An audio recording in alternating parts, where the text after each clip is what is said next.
This is May 16th, 2024. We're in Bedford, Massachusetts at the Edith Morse Rogers Memorial Veterans Hospital. And this tape is part of the Natick Morse Institute Library's continuing Veterans Oral History Project. My name is Jim Ramsey. Our camera person is Maureen Sullivan. And we're very privileged to have with us today Francis Donnelly Jr. Frank. Welcome, Frank. Thank you. You're welcome. So Frank, may I ask when you were born? July 22nd, 1948. 48. Mm-hmm. Okay. And where were you born? Brighton, Mass. Brighton? St. Elizabeth's Hospital, Brighton, Mass. I know. Okay. Right in the Boston area. Yes. Okay. So did you grow up in Brighton, or did you live there for a while, or somewhere else? Briefly, mostly in Watertown. Watertown, Massachusetts. Watertown, Mass. And how long did you spend most of your growing up years in Watertown? I did. Most of my growing years. Kind of through school? Yeah, it's Watertown Public Schools. Watertown Public Schools, okay.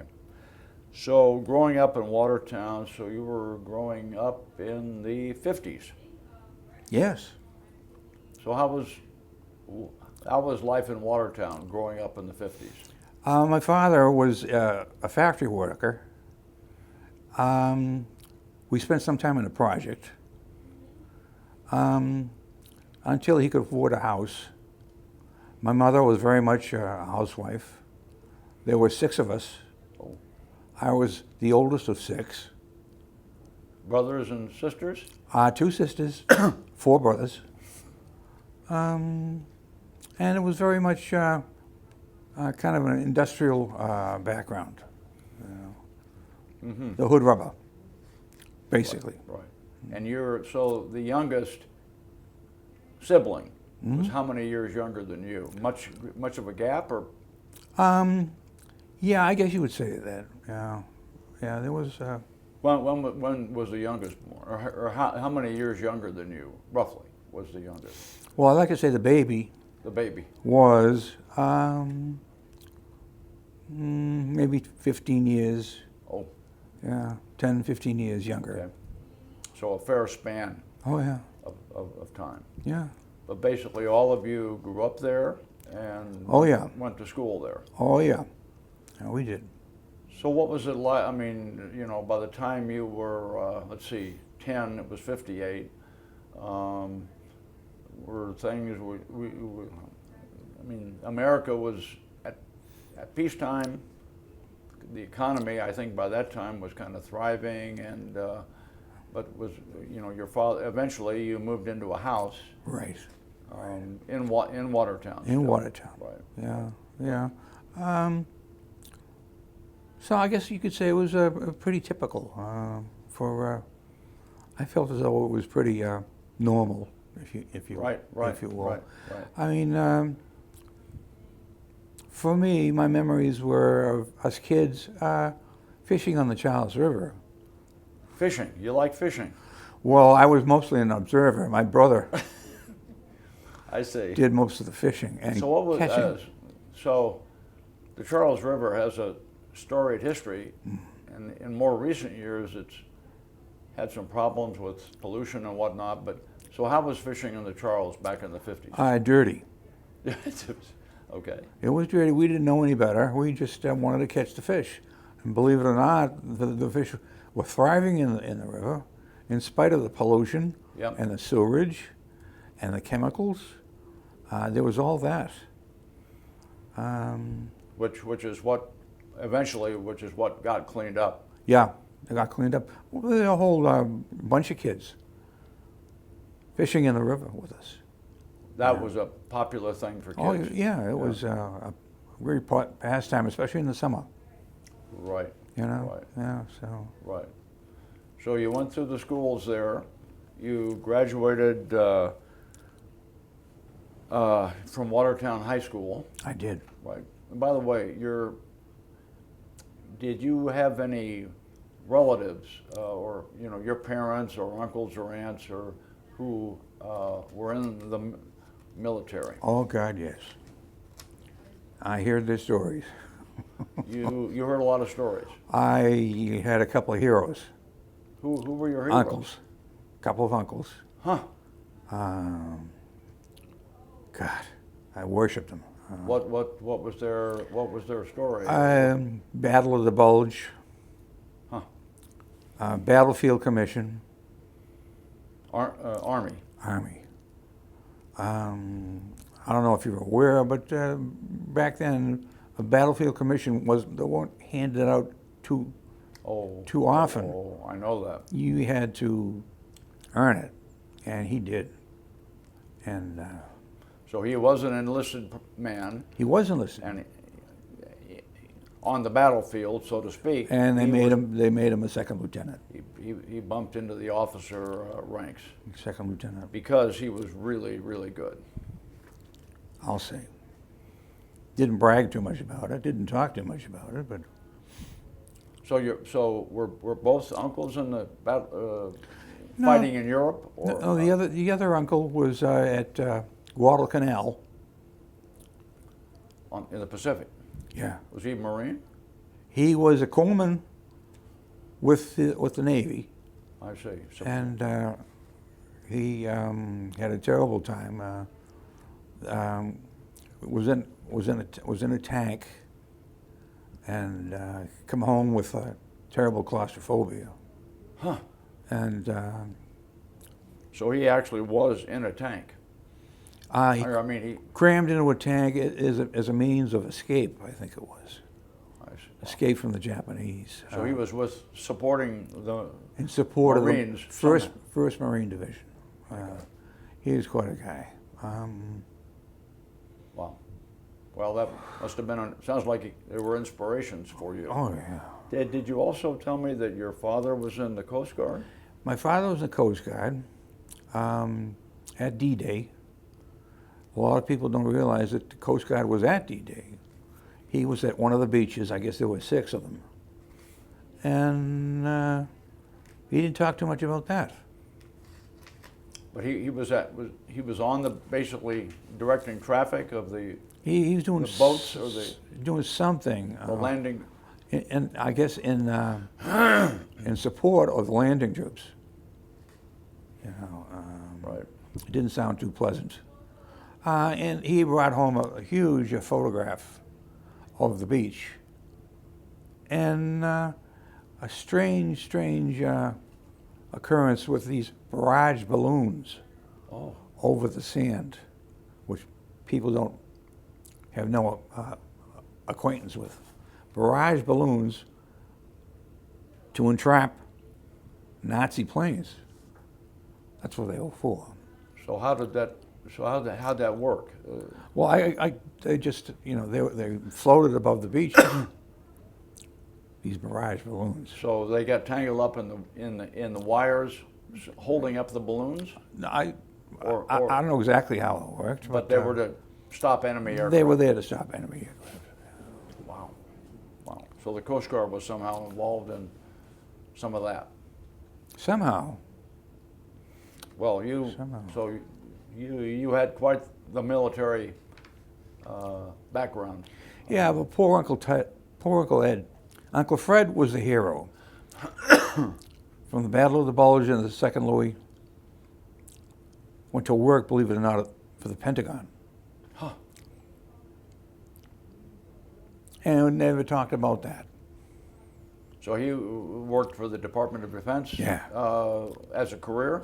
Yes. Okay. Yeah, it was a career for him. And we stayed at his house while he was working. And as kids will do, sneaked around and poked around in his closet. Well, we came across a German Luger. Huh. And a hole. Oh, you came across it in his closet. Oh, yeah. Well, that must have been exciting. And my dad, being safety conscious, took it out into the backyard and tried to fire it. Tried to fire it? Yeah, and it was an empty chamber. There was nothing. Good that it was not loaded. No, it wasn't loaded, He had that German Luger, I guess, as a Wow. souvenir. Well, that's exciting stuff. That was my Uncle Fred. Uncle Ed, who was the 1st Marine Division at Guadalcanal, and the other one, the other island, I just can't think of it right now, fighting the Japanese. Came home, went to the post office as a mailman, had a terrible, terrible drinking problem. He just did. And it was the kind of thing that, you know, he just didn't talk about, you don't mention it, he just had a terrible drinking problem. And we all assigned it to his experience with the 1st Marine Division. Being trapped in that tank for an indeterminate amount of time, hiding from the Japanese, and he was just a kid, yeah, right? Or yeah. I mean, he was just a young man. Oh, sure he was. So he paid a steep price. Unfortunately, not uncommon. And I often wondered how my Uncle Fred made it through. I really don't. I really don't. And to the Pentagon? You got to be kidding me. Well, he must have been good.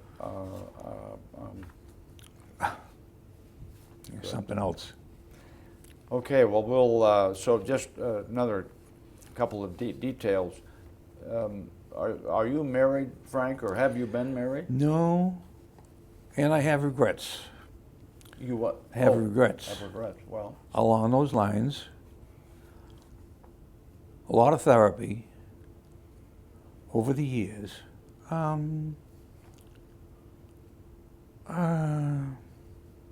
I came home from Vietnam to a very sick family. And it was... that kind of affected things for you. It sure did. Well, we'll get into that a little bit later, a very little bit. But for now, you're here in Bedford at the VA hospital. And so let's get into a few questions about your time in the service. So we fast forward, you graduate from Watertown High School at the age of 17 or 18, something like that. Right. And so how long after high school was it that you joined the service? And why did you join the service? Well, I was at home with my family. And After high school? after high school, So you were living at home. living at home. And might have tried a couple of interim jobs. There wasn't much out there.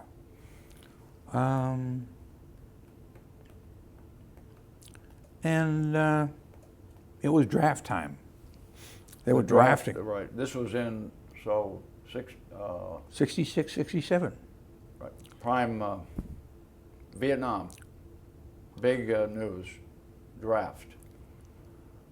So you Yeah. had to register with Selective Service. I did. And the old man told me, join the Navy. Join the Navy and see the world. Exactly. Join the Navy, join the Navy. You don't want to go with the Army or the Marine Corps. Join the Navy.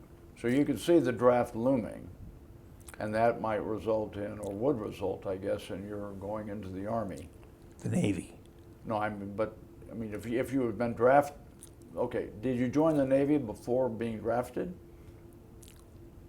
Well, I was draft eligible. You were draft eligible, but your number hadn't actually been. Oh, I think it was. It was called. Okay. I think I was called. So it was time, and you made the decision to get yourself into the Navy. Right. And how'd you do that? You go down to the Navy recruiter and. Well, it's kind of funny. It's kind of humorous. I reported to the draft board in South Station, and we were all lined up. There were a bunch of us, a dozen, and there was this little dumpy Marine sergeant came across us and said, "You're a Marine. You're a Marine. You're a Marine. You're a Marine." Uh-huh. Luckily, he passed me by. Yeah. He passed me by. So I was still eligible for the Navy. So that's how he selected Marine Corps recruits. Yeah, because they were desperate for Marines. Well, I know that was They were desperate. many times. So, Yeah. so you were left standing. Yeah, I guess you could or say you that. were- Yeah. and so that at that point, you said to someone, "I want to be in the Navy," or point me at the Navy. I don't specifically mention how or where, but I That's fine. But you eventually just- you got into the Navy. I got into the Navy. Yeah, You signed up, I signed up. and that was when, roughly what year? Oh, jeez, that must have been 60, 67 was it? I think you mentioned maybe October. 67. Right. Okay. Yeah, yeah. So so you signed up. So you did. So your father must have been happy that you went in the Navy. Oh, I never know whether my father was happy or sad. Or, I see. I knew one thing: he was drinking. I see. Okay.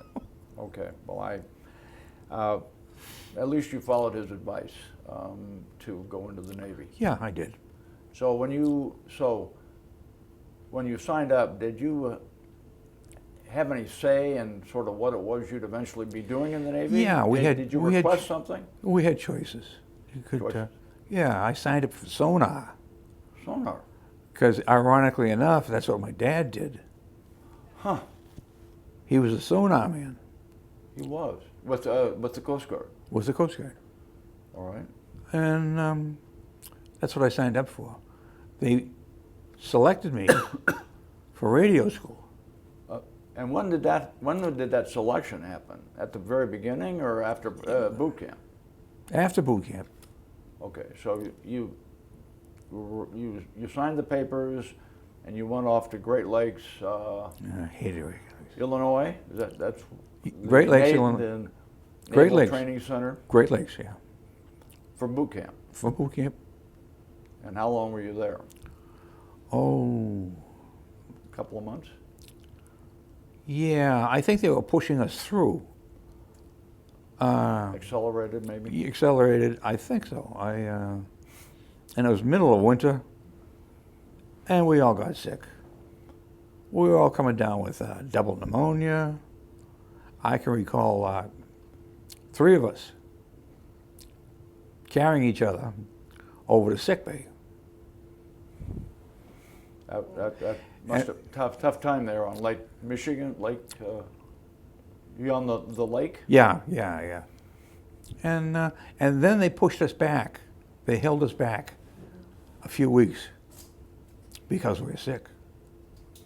So they had Must to have, so they had to heal us before they could push us through. Right.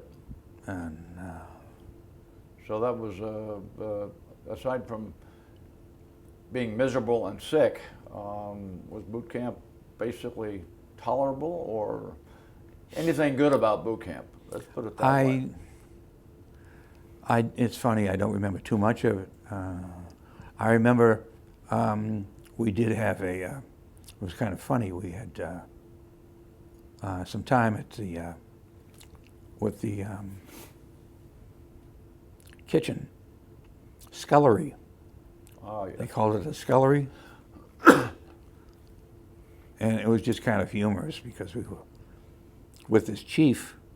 We were assigned to work with this chief in the scullery preparing food.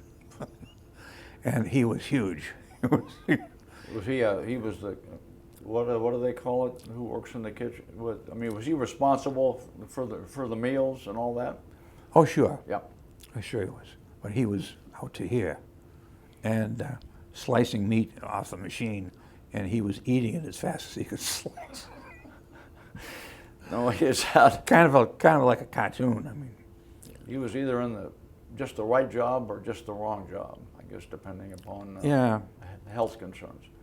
Yeah. So you enjoyed scullery duty. Well, I just remember it. It sticks out in your mind. Yeah, it does. So towards the end, at some point at the end of boot camp, you get some sort of opportunity to request That's when you get your dream sheet. the dream sheet. and you get to write down what your choices are. And what'd you write down? Sonar. Still sonar. Sonar, man. Do you have a 1, 2, 3 or something? Yeah, Or it was your basic 1, 2, 3, just a few choices.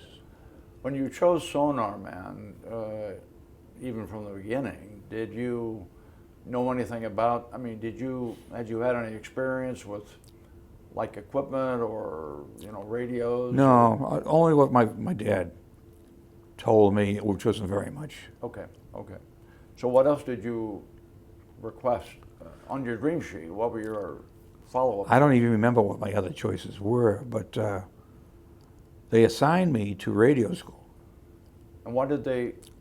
Do you know why they did that? Or Well, we had, aptitude? I yeah, mean, we did have aptitude tests, and they determined that somehow I was eligible for radio school, and that was my next station, radio school. Bainbridge, Maryland. Yeah. Bainbridge, Maryland. And you were training to become a radio man. Exactly. Was that the rating? That's what you were. That's what you were. Oh yeah. So what is a radio man? Well, it's kind of funny. They trained us on Morse code. I went to my first duty station in Georgia after radio school, and it was all about the teletype. Morse code had gone out the window. It was obsolete. Obsolete. So to just step back a second, so Morse code is, and I'm roughly familiar from my Boy Scout day. Were you ever a scout? Or did you I ever, was. Did you do Morse code as a scout? I don't recall. I don't remember that. But the job of a radio man is, I mean, kind of how would you describe it? Not necessarily Morse code. What's the purpose, the function that you're doing? Secure teletype. You're operating a. Secure teletype. You're By that secure, I mean secret So you're teletype. like sending and receiving messages? Exactly. I see. And you're doing it, I mean, one way of communicating is by phone. Yeah, Were you doing phone stuff? No, you have a keyboard. You have a keyboard like a teletype, like a typewriter. I see. That's how you do it. And Morse code, you're tapping on a. And Morse code, forget it. They trained us. They taught us Morse code for nothing. To this day, I don't understand why they taught us Morse code, because it was obsolete by the time I got out in the fleet. By the time I got my first duty station, and by the time I got to Vietnam, it was also obsolete. But nevertheless, you learn Morse code. Mm-hmm. You still know it? Not really. I would guess maybe it might have gotten drilled into you. Well, they say, if you don't use it, you lose it. Right. No, I understand. And that's the way it works. And you never used it. No, I You never never did. had to. But basically, the function of a radio man is to send and receive messages that others have given. In other words, somebody's got something to communicate to somebody in the field or something like that. And they would give you the message, whether you're on a ship or whatever. Yeah. And then you. Yeah, the most interesting part of it is the security. And what Use kind of security? Machines that interface with your keyboard. So is this encrypting it? In other words, making it so that it's encrypting it and decrypting it. We had a machine called the KY-26, which did exactly that. Functioned. both? Oh yeah. I see. So when you sent a message, it went through this machine and it encrypted it. Oh yeah. And when you were at the other end, or someone like you, receiving it, Yeah. it would decrypt it. Oh yeah. But in the meantime, somebody, I'm sorry, putting words, this is to make sure that if somebody intercepts the message, they can't make head or tail of it? No, there's no way, no way. And for further security, they had what was called key cards. Key cards? Key cards which I probably shouldn't be talking about this. Well, Key cards which you insert in the machine. You've heard this before? It's probably- Key cards at, I think it's midnight, every night. Everybody inserts the key cards. And then you do the test. You do the test, and to be sure that everything is all secured. so does this like change the code every day? Or I mean, the encryption? Oh yeah, Oh, yeah. They don't take anything a chance. wow. They don't take anything a chance. And this is probably, this is probably outdated by now. I'm assuming. Well, This that is- technology must be Oh. 50 years old. Oh yeah, right? yeah. Forget it. But then it was, State of the art. and these were You want to call it that? radio communications. Was it, I really don't know the technology, but was it over wires or was it radio waves that just through like the radio station? Or I'm not really sure. Okay. I can't speak to that. okay, but in any event, that's what a radio man. So communications is vital in military, right?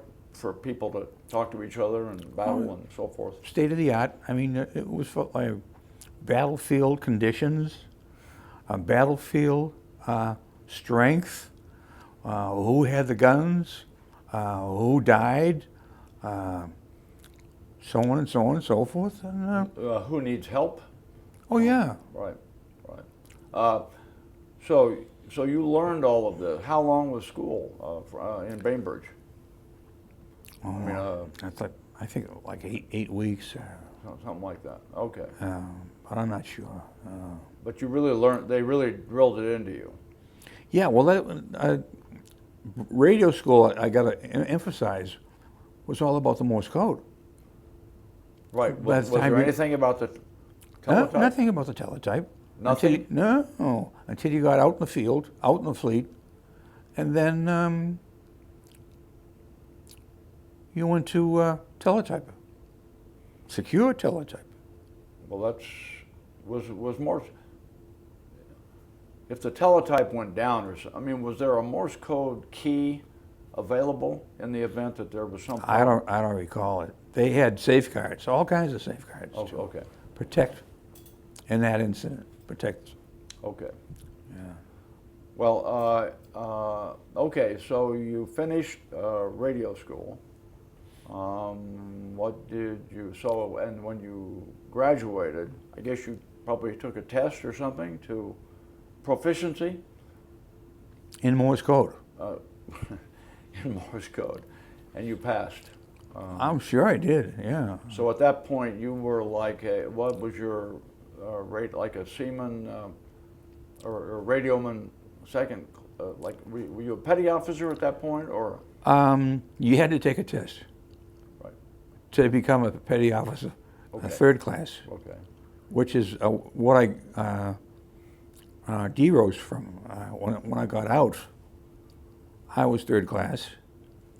When you got out of the Navy, Yeah, when I came home, you were a third class petty officer. yeah, that's all I did. So you became that during your During my service time. during your time in the Navy. Okay.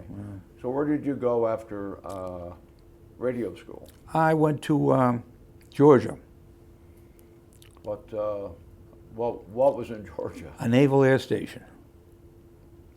The mission was to help with jets off the coast.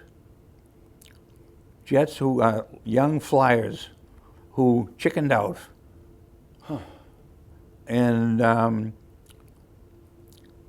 were too afraid to land on the flat tops. On the carriers. on the carriers, and could land on NAS Glencoe.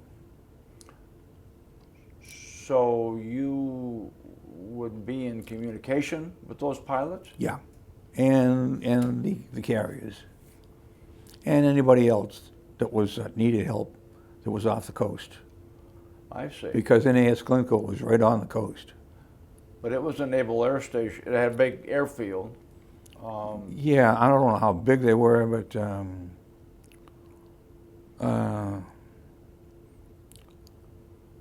and from what I understand, they were during World War II. They were helping with blimps Out of Glencoe. off the coast, Because of concerns about German. German U-boats. German U-boats. So, I guess, so young naval aviators were being trained off carriers, Yeah, offshore, that's what I understand. Yeah, but they were still, I guess, in training. I mean, carrier landing and takeoff is a tricky deal. right. So they were learning, and you were there. Glencoe was there for them as a backstop. Yeah. So you actually, so was this a voice communication or teletype? Yeah, everything. Everything. From what I understand, I just remember fooling with these foolish key cards, Oh, and the game was 26. okay. So it was still encrypted communication. Everything. Everything. Did you? I mean, it must have been exciting or challenging to get a message from somebody who needed help. I suppose. I don't really recall a But- specific. But basically, you had to somehow tell them, or what did you? Were you communicating with the pilot or with the folks on the base who were going to receive him, or both? We were on the base. Right. Somehow helping these pilots that chickened out. They didn't want to, they got cold feet, Right. and they didn't want So you brought them to safety. to on land. That's great. What I understand. That was a mission. So. Well, that's so I think you and I talked. I think you mentioned after radio school you were at Glencoe roughly from kind of the middle of '68 through the spring of '70. Because I think you said in your next duty station was Vietnam. Yeah. Is that right? Right. And you were in Vietnam from, I believe you said, from May of '70 to May of '71, or thereabouts? Yeah, it was about a year. It was about a year. They gave us a dream sheet and asked us, "What would you like to? Where would you like to go?" And I volunteered for Vietnam. You did? I did From Glencoe? from Glencoe for the simple reason that the news had just come out that they're having a terrible time, the Marines, in the Ashaw Valley. Yes. Terrible. Hamburger Hill and things like that? All that. Terrible time. So I said, these poor guys, I got to help them out. Well, good for you. So I volunteered. And, so, still as a radio man, oh yeah. but so where did you wind up in Vietnam? A place called Quy Nhon, which was Queen Nan, okay. Quy Nhon, which was Queen Yan. kind of like central part of the country. Kind of up the coast from Saigon a ways? Yeah. Or quite a ways? Yes. But not nearly as far as, say, Da Nang. No, not that far north. Oh, okay. Yeah. And And what did you do in Queen Yan? Or what was there? same thing, radio. So there was like a communication station? Yeah, all I remember about Quinion, I wasn't there long, and I was assigned to a Naval Advisory Group, NAG Team 42. NAG Team 42. 42. And what was that? What did that advisory group consist of? Just you? That's or, that's a good question. I don't know. but I mean, the Navy also has SEAL teams and riverboats and that sort of stuff. Was this all kind of connected to that? Well, in a remote kind of way. I don't think we. I mean, we never had any direct. I will say that the only thing I can remember about Quinion was standing watch on the perimeter, a roving watch. You were on a watch. Yeah. Uh-huh. Donnelly, you better take the shotgun. Sorry, what? You better take the shotgun. A shotgun? Then a place called Cat Lai. They moved on to Cat Lai, where I was working with South Vietnamese radiomen, Oh, and I was considered a custodian. A custodian, in other words, keeping watch over the equipment, I think. so were you training? Exactly. I see.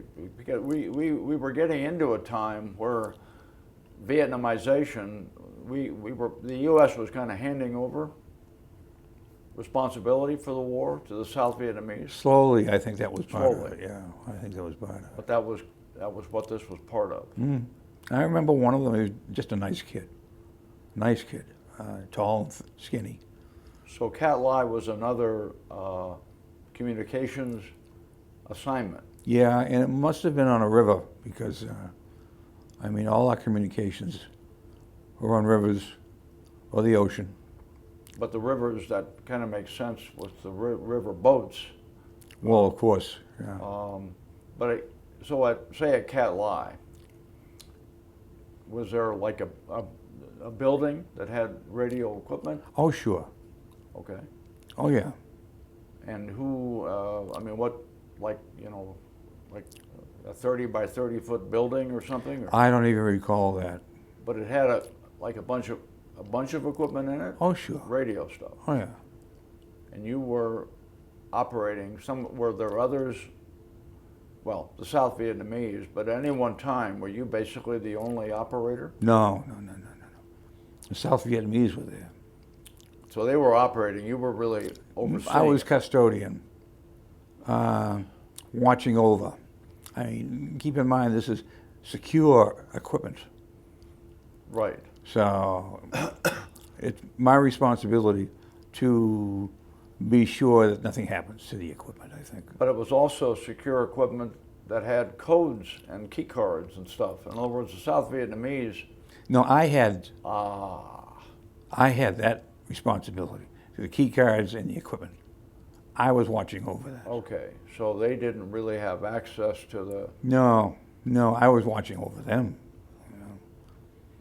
They're operating the equipment, but as I remember. So when you were out on patrol duty at Cat Lai, or did you take a shotgun? No, just Quinion. It was a one-time thing. I'm sorry, Quinion.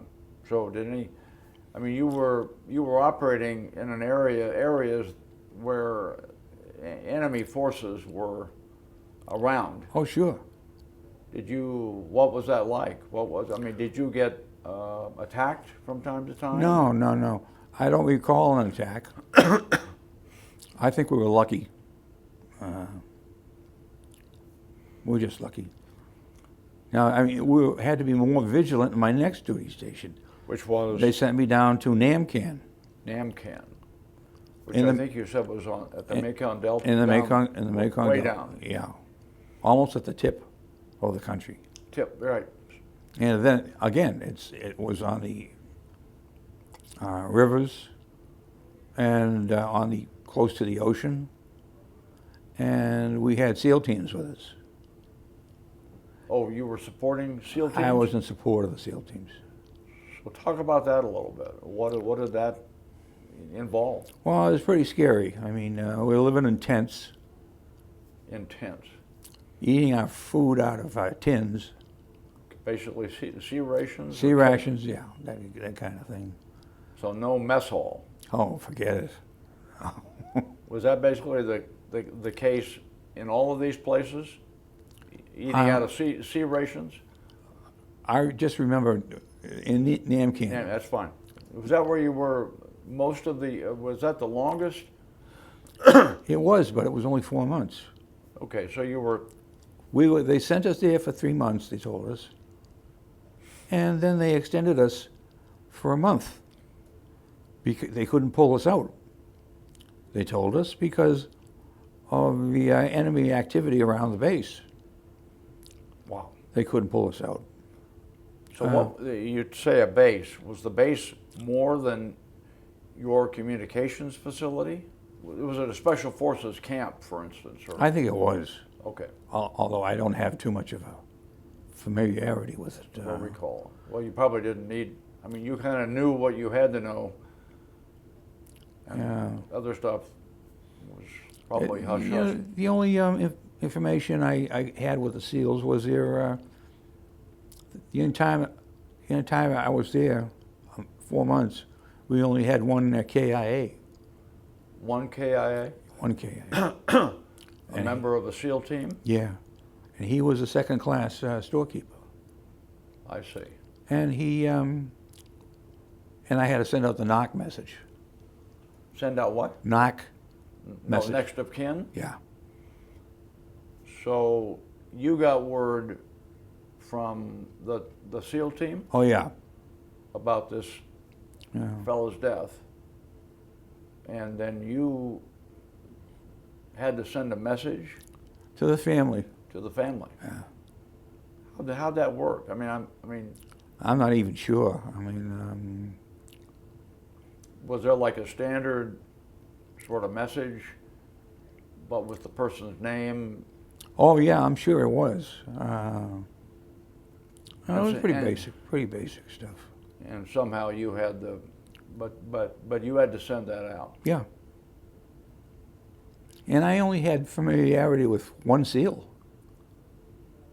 One SEAL, the CO The CO of the team? of the team, who came in very nervous and tense and overlooking the teletype machine, looking for a message of some kind. Oh, he was waiting for something He was- from maybe from his team From headquarters. or from okay. And all he had on was he had cutoffs, shorts, and a dagger about this big on his hip. Wow. And he, bare-chested. Guy was in good shape. Didn't speak to anybody.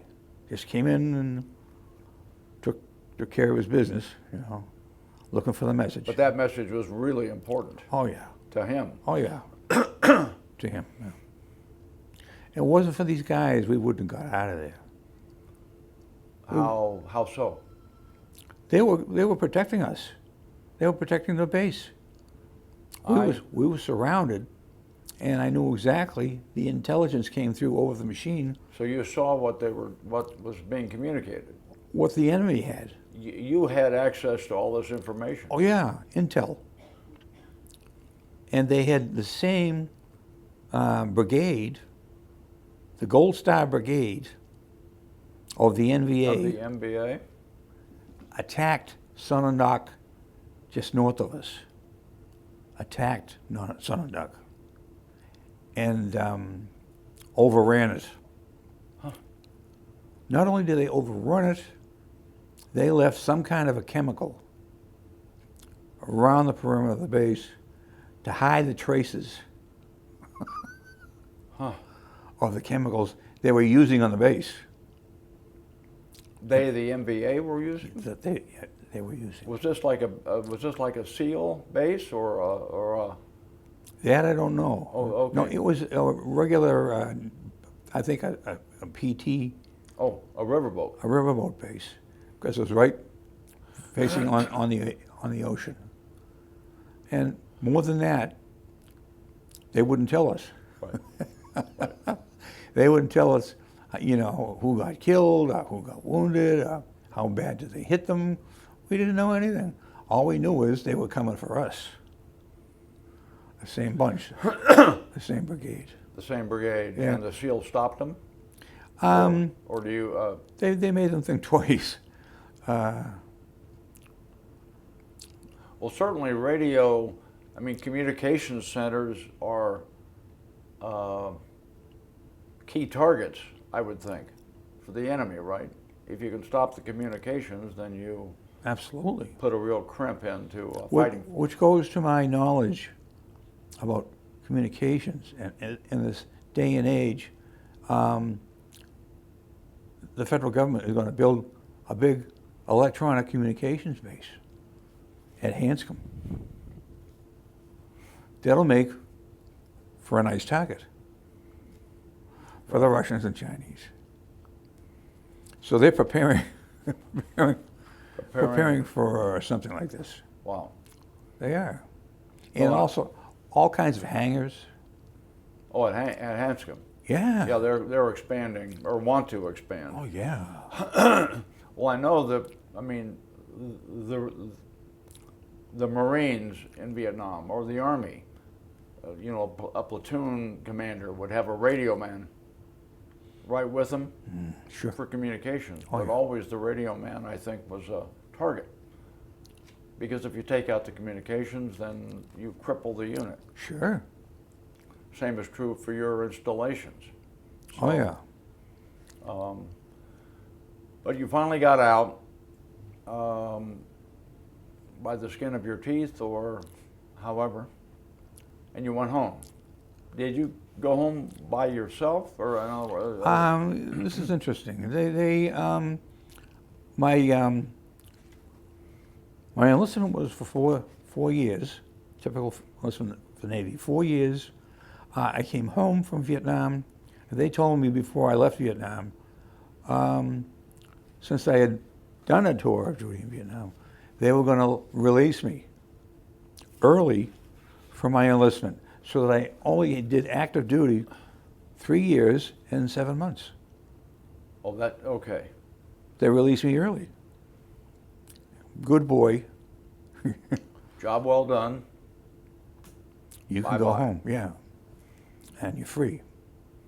So you got on a plane in Saigon, for instance, or I don't even know. Probably Saigon. and then went home, Oh yeah. eventually arriving in Boston. Hmm. And how was it coming home? Terrible. I know we aren't going to talk much about this, Frank. I know you don't really want to, but my sense was you had a combination of things, that, including not a real warm welcome. Yeah, it was like coming home to another planet. It was so strange. So strange. Nothing that I could relate to. I think that's a good turn of phrase.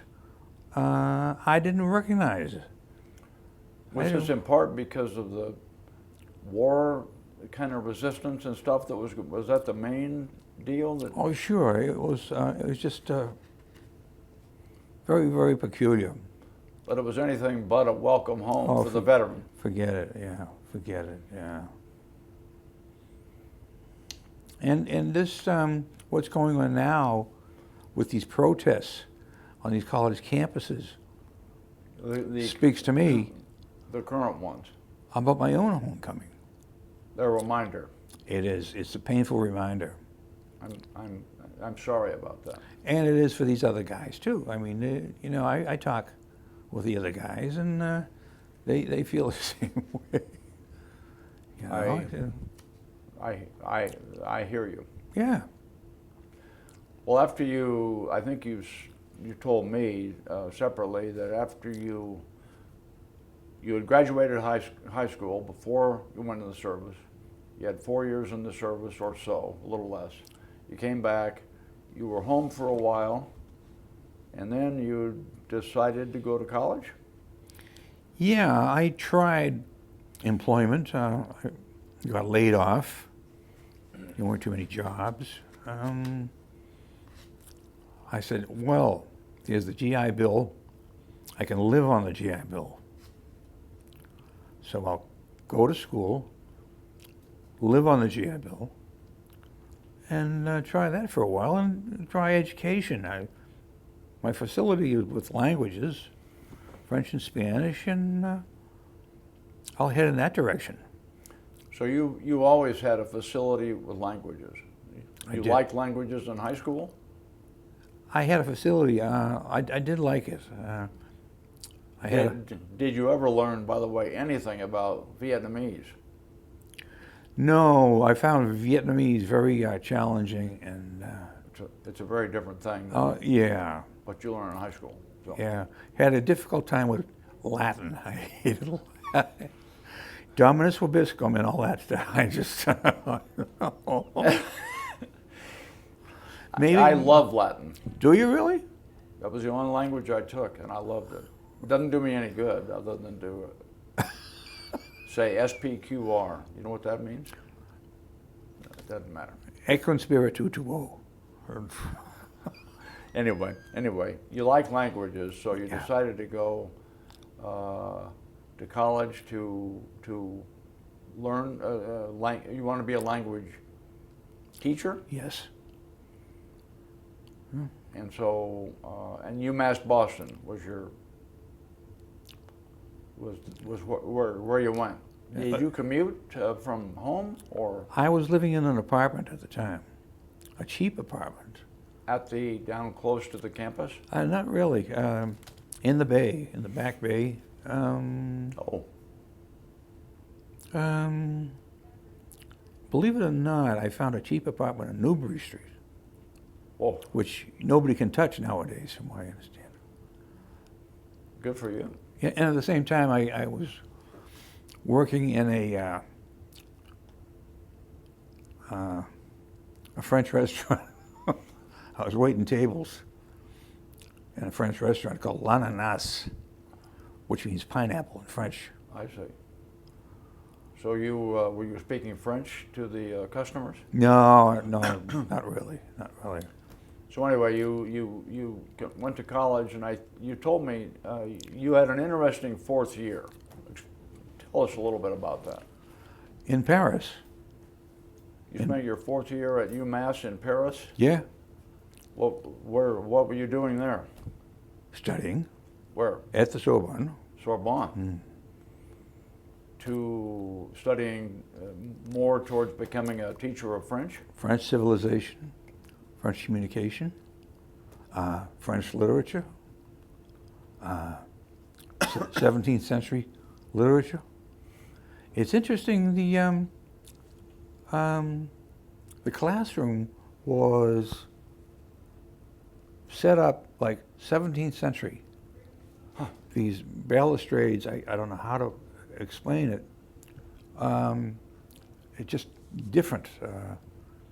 And I was told, because we were foreign students,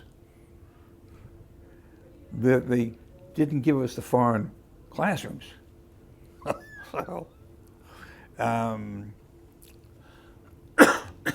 I just recall one instructor, and he was Monsieur Duvegey.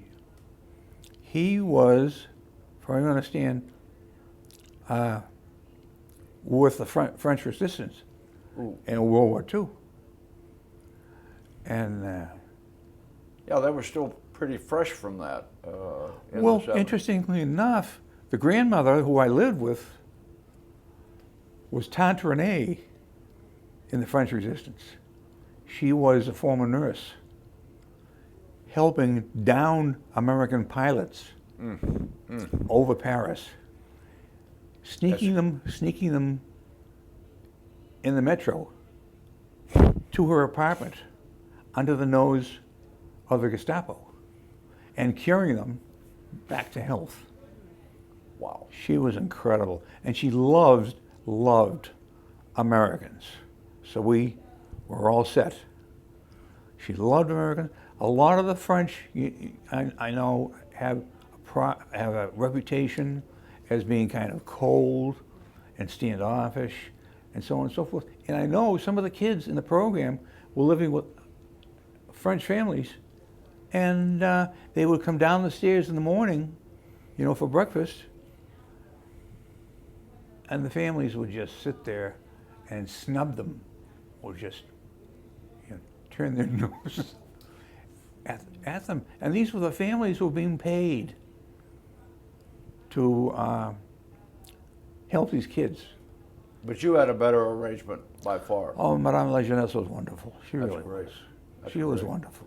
So you enjoyed your year in Paris, it sounds like. And she would have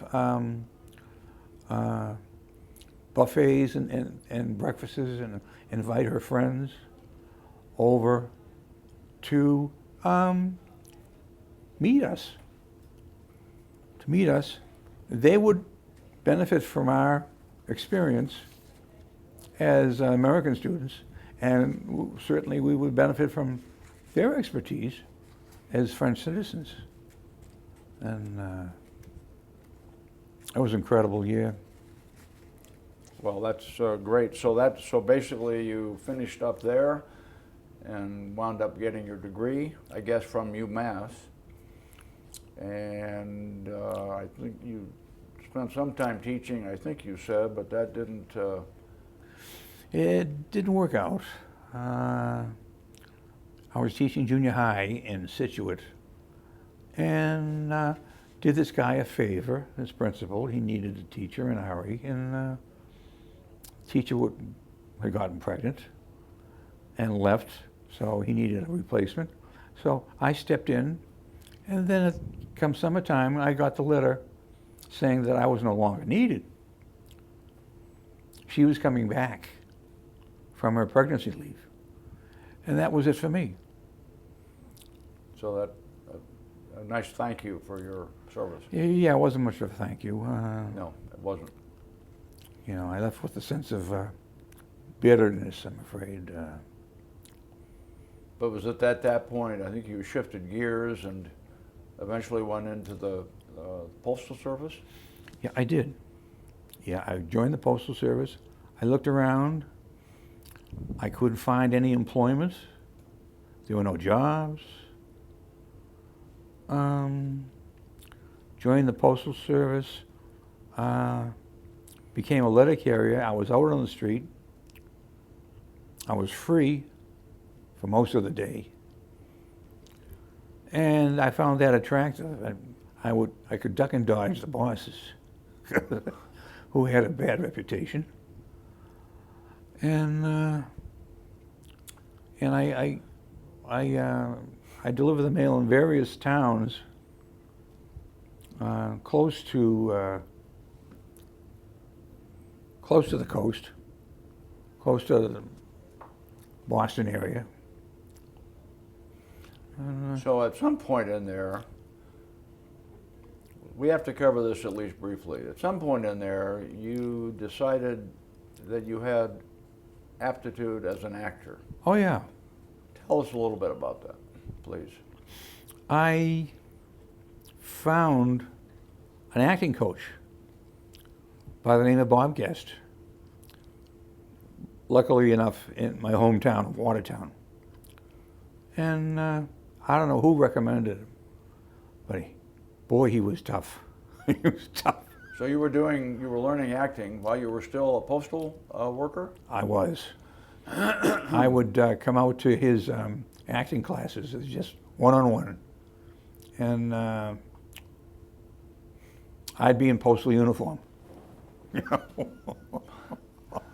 Postman only rings twice? Twice, Something. yeah. It is, something, anyway.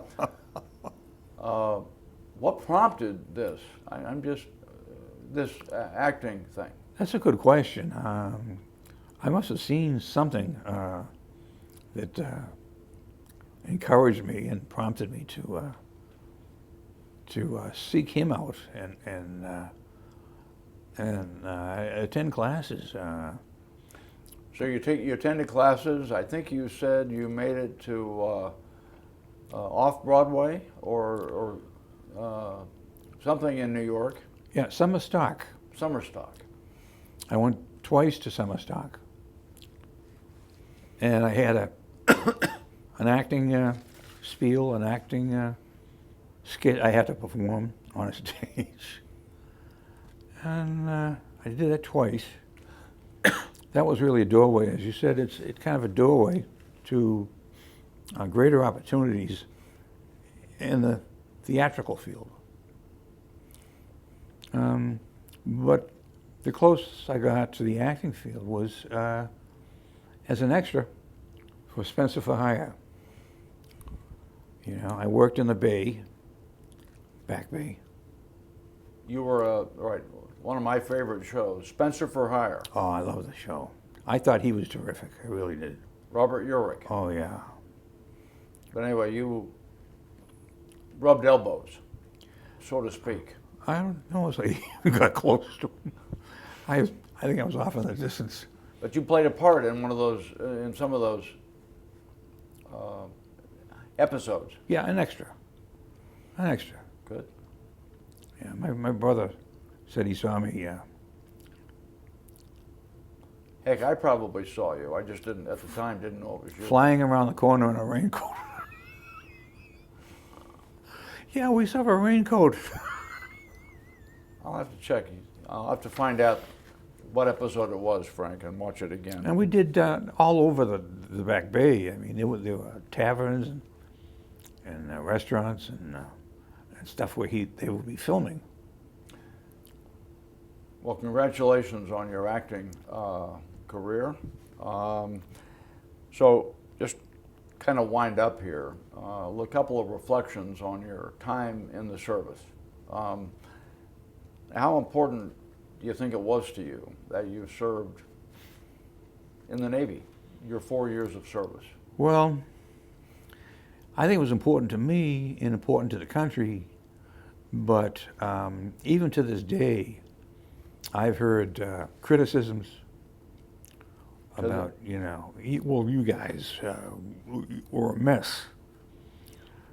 This character, he calls himself a veteran. He didn't serve in the military. He did serve in the military, but he didn't serve in country. He was too young. And he was Navy me. And I can't believe this.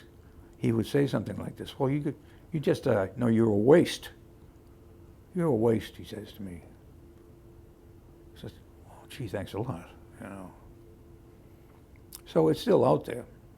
So there's still some lingering, what would you say, disrespect or something? Yeah. You're talking about Vietnam veterans. Oh, yeah. Oh, okay. Yeah. Well, Disrespect and prejudice. Yeah. And a lot of these guys, I've really thought about this. A lot of these guys who voice this kind of stuff I just, what's the term that I use?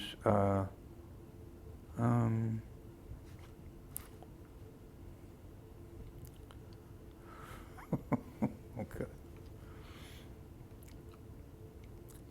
Just wishful thinking, wishful characters. They wish they'd served. right. Please. So in some ways envious maybe. Yeah. Yeah. And sort of backing into that with some hurtful comments. For me. For you. For us. I understand. I do hear you. From your time in the military, can you think of one or two or memorable experiences or humorous experiences or people that you ran into that really stuck with you? If not, that's fine, but I just thought I'd offer you the chance thinking back, either at Glencoe or in Vietnam, or at boot camp for that matter. Boot camp was pretty tough. I went into it not knowing how to swim. Oh, I didn't know how to knowing. swim. So they put us into a pool, and these guys, these instructors, either SEALs or UDT. So it's pretty tough. So they, well, Push you into the. push you in, and you got to swim to the opposite end. I felt sorry for this black kid that was next to me, and he just splashed and splashed and splashed. I don't remember if they even pulled him out. Did you make it to the end? I did, Not knowing how to swim. not knowing how to swim. Had you ever swum before? No, But you figured it out. I did, somehow. That must have felt good. Yeah. And they sent us to something called SEER School. SEAR. Oh, I wondered about where you learn how to resist capture or interrogation. That's part of it. That's Yeah. part of it. They put you out in the woods, Camp Pickett or Camp Grant. Put you out in the woods. You're out in the middle of nowhere, and give you a pocket full of what's the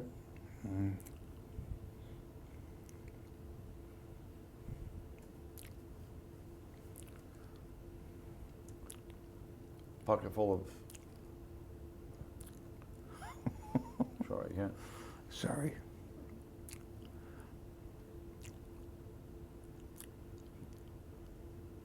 You know, the ham or the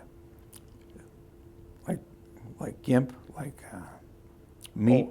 Oh, you mean to be able to make a fire or something, or no? What do you, Jerky? exactly. They give you a pocket full of jerky. And the only thing that got us through, the jerky didn't last very long. The only thing that got us through, one of the kids, I was second in command of this element.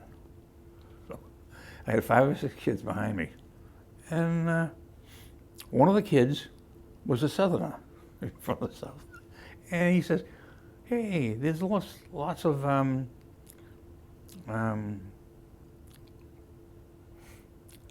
this plant that I can't think of. This plant, but you got to boil it. You can't eat it raw because it's poisonous. You got to boil it, and it makes a nice broth. So You had soup. we lived on that. We lived on that for 5 days, and then they're firing AK-47s over our heads. They're pursuing us. Huh. And at the end of 5 days, they put you in this hutch. I don't know what else to call it. A hutch, a hooch. Hooch is more like it. And they work you over and they try and get some information from you. Somebody gave you a slip of paper with some info on it. And they said, oh, no, memorize this and don't divulge it to anybody. And they try and work you over. Just in case you were captured Yeah. in Vietnam. Because guess what I was? We came so close to getting captured. We were ordered to put thermite grenades Thermite grenades, on all the equipment, so that you could blow everything. destroy it before the enemy got it. Yeah, they burn white hot. If it came to that, it didn't actually. We were very Or lucky. did it? But it came We close. were very lucky. Very lucky. Wow. So you. And now looking back, if we had had to use those thermite grenades, pull the pins, we wouldn't have got out of that room. We wouldn't have got out of the room. I mean, that's nice to melt all the equipment, but they melt us too. Melt. Huh. Well, I guess. We were lucky. Wow. Well, you did real good. You volunteered for Vietnam, and you went and you You've done good. And I at least will thank you for that. Thank you, Jim. You're welcome. Anything else that you'd like to say, or if not, we just say thank you, Frank Donnelly Jr., for your participation in this program. Great interview. I could say I had a great time in Sydney, but I can't talk about it.